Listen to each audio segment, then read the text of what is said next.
अक्सर हम ये शब्द सुनते हैं, पब्लिक ओपिनियन या लोकमत, चुनावों में, न्यूज में, सोशल मीडिया पर तो हर जगह। पर कभी सोचा है ये है क्या चीज?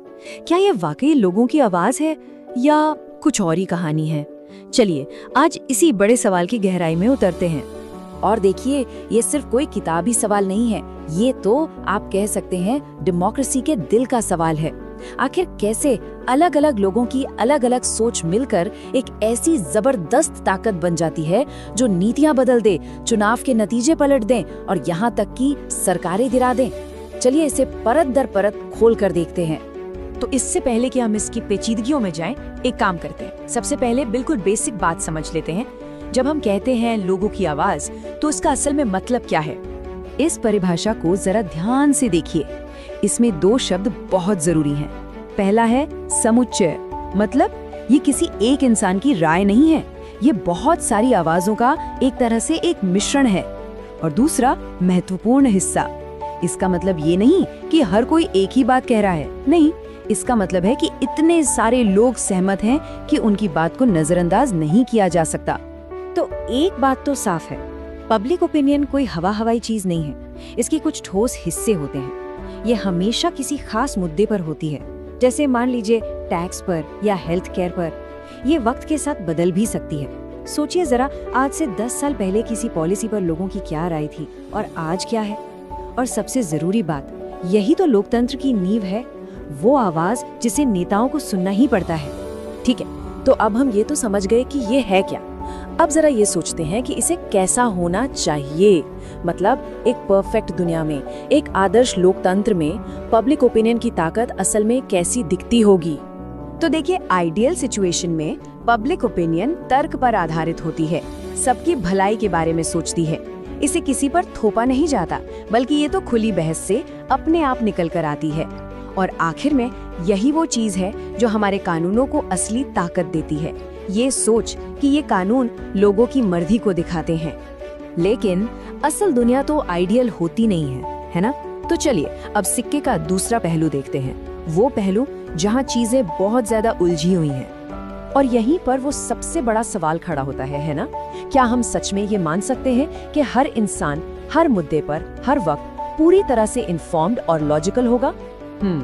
यहीं से एक बहुत पुरानी और बहुत बड़ी बहस शुरू होती है।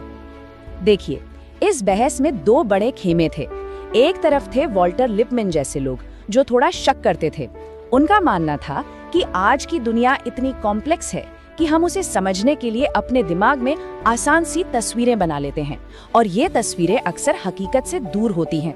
वहीं दूसरी तरफ थे जॉन ड्यूई जैसे आशावादी। उनका विश्वास था कि अगर लोगों को अच्छी शिक्षा और बहस का मौका मिले तो वो समझदार फैसले लेने में पूरी तरह काबिल हैं। और इस पूरी बहस के बीच में कौन है? मीडिया। एक बहुत मजेदार थियरी है एजेंडा सेटिंग। ये कहती है कि मीडिया शायद हमें ये तो नहीं बताता कि क्या सोचना है, लेकिन वो इस बात पर बहुत जबरदस्त असर डालता है कि हम किस बारे में सोचें। सोचिए, कुछ मुद्दों को हेडलाइन बना दिया जाता है और कुछ को पूरी तरह से इग्नोर कर दिया जाता है। इसी तरह वो पूरी बातचीत का एजेंडा सेट कर देते हैं। और ये मामला और भी दिलचस्प हो जाता है 2 स्टेप फ्लो मॉडल के साथ। इसका मतलब ये है कि मीडिया का असर हमेशा सीधा हम पर नहीं पड़ता।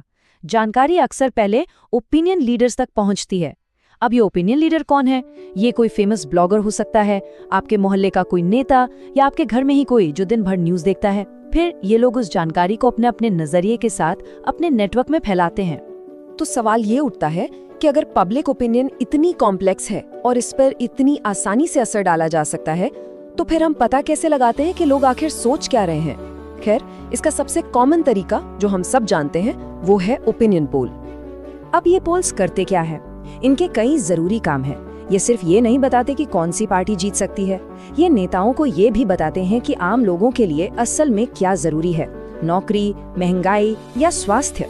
एक तरह से देखें तो ये चुनावों के बीच जनता को अपनी बात कहने का एक जरिया देते हैं। अब जरा इस नंबर पर गौर कीजिए।